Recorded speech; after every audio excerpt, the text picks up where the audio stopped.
Hello and welcome to the Taking Over YouTube one cheeky clip at a time accidental film club. Happy New Year, dear listener. Oh, that's right. Happy New Year. And this is our annual favourite films of the year episode. Annually, this and the next one, where we do our favourite finds of the year, these are my favourite episodes to record because, well, I don't know what Ed's picks up. When we started this podcast, back when God was a gossoon and Ed was knee-high to a grasshopper, our tastes weren't that similar. No, it wasn't that as aligned, yes. Which is ironic because this year, well, we'll get to that. Proof that there is more to great cinema than, explorations of the depth of the human condition, or at least proof that exploring the depths of the human condition can be pleasant, sweet, and, believe it or not, fun. The Ballad of Wallis Island, this has a touch of Safety Not Guaranteed, or Brian and Charles, or Brigsby Bear. The Ballad of Wallis Island is a sweet, melancholic, but heartwarming labour of love film brimming with outsider loveliness. I mean, there's not enough of that in this world of ours. I laughed, I cried, I loved it. Warfare by Ray Mendoza and Alex Garland. Warfare. Yeah. I knew you loved that. Yes. I liked it very much too. Yes. But it clearly did more for you. Come on. It did. Testify, brother. So Civil War was still kind of fresh. So I wasn't expecting too much from Alex Garland's next entry. But well, you just thought he can't be that good again twice. Well, exactly. I mean, that soon. Come on, right? Have you seen 28 Years Later? Well, so that was after that, right? Okay. So he's been on fire this last year. Yes, because Civil War, that was part of my top 10 from the year before, right? I loved Civil War. So even more terrifying to watch it now. Right. Yes, absolutely. At one point, the little girl's grandfather, a traditional old bloke, he noticed that she is eating with her left hand. He tells her to sort it out, that the left hand is the devil's hand. Okay. This leads the little kid getting up to all sorts of bad stuff with her left hand because, after all, it's not me, she says. It's the devil's hand. Now, this left hand thing is just one fragment of a brilliant, funny, and moving little slice of real life drama. All of the characters here, not just the main three, all of them feel very real, very realised. Do you remember, we did an episode on it, do you remember Edward Yang's Yi Yi, a 1 and a 2? Well, that's a great film. Well, imagine if that was only 90 minutes long, but set mostly in a bustling night market and was directed by Sean Baker. That's the left-handed guy. Wow, okay. Picture this. You just robbed the bank. Okay. But the cops are about to burst the door open. You got no time to hide the money, so you give it to your brother with clear instructions where to bury the money. Brothers, eh? For safekeeping. Yes. For brothers. Yes, exactly. Now let's jump. 15 years later, you are out of prison and you find out that your brother has a mental health condition. Won't be that. Dissociative identity disorder being it. That's not good. That's not very good. Is that like a split personality type thing? Exactly. I'm sure things are called different times at different ages, but I'm wondering that's where you were going. Exactly, yes. Right. And Mads Mikkelsen is his younger brother. I do love Mads Mikkelsen. Who thinks he's John Lennon here. He thinks he's John Lennon. Exactly. Does he really think he's John Lennon or just act John Lennon? No. So see, that's his personality. Oh, I see. That's where he comes, right? Okay. And remember. Imagine. John Lennon, exactly. Amazing movie. It's a beautiful nature. And please take cover. I'm going to talk about trees and bushes for a little bit here. Nature comes so alive here, okay? Trees so and beautiful. Bushes, listener. Trees and bushes. Terrifying and also grand. And honestly, who is this Clint Bentley dude? Okay, I mean, the love child of Stanley Kubrick and Terrence Malick. There you go. Great filmmaker. He's referring to the nature and the candles there. Right, yes. You're just repeating yourself again. Well, now, Barry Lyndon is famous for its candlelit scenes, isn't it? Well, again, he shot Natural Light too. I saw and loved train dreams. I mean, imagine a Terrence Malick film that instead of being 3 hours long was an hour and a half and a bit. And it's beautiful. And the ending, I love the ending. He puts him in a trunk in the back of his van and tries to bury him alive in the desert. Yes, it's good to laugh, Ed. It's good to laugh. This peg leg pleads his innocence. You got the wrong man, Gov. And our protagonist, and yes, this is supposed to be funny, and he's a very reasonable man. He's not 100% sure, so he decides to cart Pegleg around town in the trunk in the back of his van, show him to all the other people who were jailed and tortured by him, confirm or not his identity, and then decide what to do with him. So this is sort of another road trip movie. Little Miss Sunshine, but with more beards. Oddballs in a van. And I love this pick because I didn't put it on my list. Hey, okay. I loved this film. Right. Joaquin Trier doesn't just make a movie about a broken family. He makes a movie about generations of broken families in the confines of that house. Those who stay and those who live it. At the forefront of the story, it's about an empty house and lots of painful memories stirred up by the arrival of movie director father Stellan Skarsgård. He's good, isn't he? He's very good, right? Okay. Never better. Oh. I really want to watch his fictional movie. Oh, the movie in the film? Yes. Yes. Like when they do... There's a bit of Spirit of the Beehive in there, isn't there? A bit, well, yeah. The retrospective, like, it's a oneer. Yeah. It's a oneer. Well, he likes oneers. I love it. See, we even love films that aren't real. That's how much we love it. Actually, that was my number one.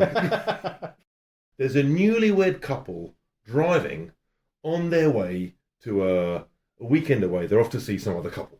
Along the way, the bloke, he learns that his and his wife's ideas of fidelity, what is cheating and what is not, are very different.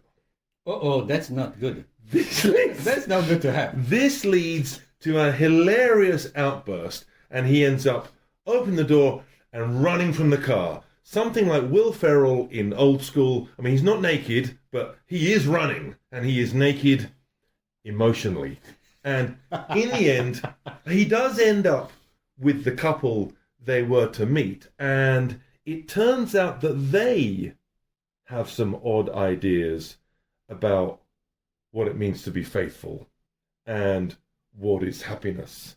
And one thing leads to another, and kicking off with one of the funniest, most out there on-screen cinema fights since Borat Naked in the Hotel is a 21st century sex comedy screwball farce with insane one-liners, outrageous interactions, and oddly, some quietly touching moments. Last night at 2:17 a.m., every child from Mrs. Gandhi's class woke up, got out of bed, went downstairs, opened the door, walked into the dark, and they never came back. How's that for a tagline? Right, yes. You want to see that film, don't you? Don't you? Well, here's the good news. It only gets better. Kind of like, On the Run, Two Brothers, same thing. But what I think Ryan Coogler did here, he amplifies and enriches all of that. This is a way better movie than Yes, this is much better than From Dusk Till Dawn. From Dusk Till Dawn. Which is great fun. Well, no, which is great fun. One thing that I got out of all of this, like the production, whatever, the story, the acting, this is a horny movie. And I love horny movies. It's very... Isn't it? It's yeah. You wouldn't want to sit down and watch this with your grandmother. There's those films you sit down to watch it with your parents and it's like, oh, I wasn't expecting this to happen. Exactly. But this happens. But this happens. And happens. And it happens a lot. It's happening at as we speak, man. At inopportune moments. One battle after another. PGTA's, Paul Genius Thomas Anderson's PGTA's latest. For a second I thought, who's the rating? Who? Paul Genius Thomas Anderson. Okay. His latest, starring Leonardo DiCaprio, Chase Infinity, and Benicio del Toro, just for a start, right? I went to see this on opening night My heart was open, and then my mind was blown. This is an action, comedy, thriller, social commentary film, and we start off with 70s revolutionaries sticking it to the man, getting up to all sorts of visually remarkable hijinks, violent hijinks. We cut to their ostensible adversary, Sean Penn, one of the most singular film characters I've seen in, well, ever, and what he gets up to and who he crosses paths with. Then there are insane... You see, I'm not actually mentioning what happens in the film. Then there are insane interactions between these two sides, leading to a betrayal, a rift, and then we jump forward decades to, well, DiCaprio's baby is a baby no more. Right. He is a stoner of the stoniest kind, and she is starting to get into trouble, which puts them on the radar of the people who are very much still on the lookout for them, and goes down. I mean, we are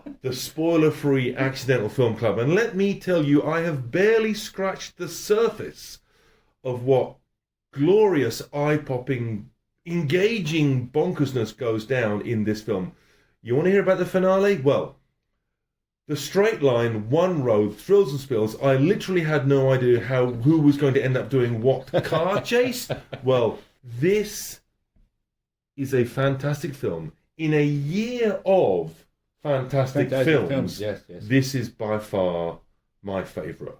One battle after another. What a film. Today, we are going to do a year-end version of What the Hell Is This Person Talking About, i.e.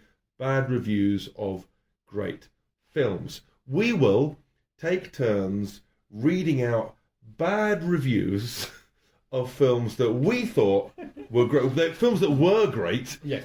The other person has to figure out what this wrong-headed human was wrong about. Okay? Okay, just to get us warned, I'm going to read out a bad review of a film that did make our top 10, just to see what we're on about. Okay. Somebody wrote this about one of our top 10, okay? You ready? Yes. It's going to hurt. Fair enough. And this was written by somebody who was paid to review films. This is not comments by Joe Blogs. These are paid up proper critic. This person wrote, it evokes a certain beauty in its naturalistic atmosphere, but I get the feeling that as a drama, it isn't going anywhere and it just gets lost in the woods. I mean, this... You've got to say the name of the film. Okay, yes. This idiot person is talking about Train Dreams. Right? Train Dreams. Right, yes. This is awful. I've got a worse one. You ready for this? This is a vampire film that spends an hour basically hiding and obscuring the fact. Interview with a Vampire already tackled that topic and did so in a dramatically more interesting way.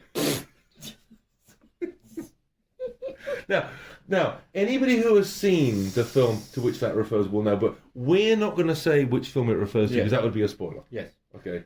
Let me just say that Interview with the Vampire is not better than any of the films that made our top 10. Interview with the Vampire is a bore. I mean, it is like... I went to see F1 on this. Literally, it was a certain weekend when there wasn't much else to see, and I heard that F1 was coming out, and I had very low expectations. Okay. I will often go to the cinema just to go to the cinema, just to see something that's fun in one eyeball and out the other, and I'm not expecting 28 years later at the Bone Temple. I'm not expecting one battle after another. I'm thinking if I can go there with my film-watching partner in crime, come out of there, have some ice cream, go home, and we have a nice Friday night, I'm happy. And this made me so happy. F1 was so much better than I was hoping it to be. And it starts with, like, Brad Pitt is this aging racer. And he's, well, the point of the film, he gets brought over to F1 to do his thing. But he's driving his car. It comes to the finale. And there's this bit where he comes around the corner of the track.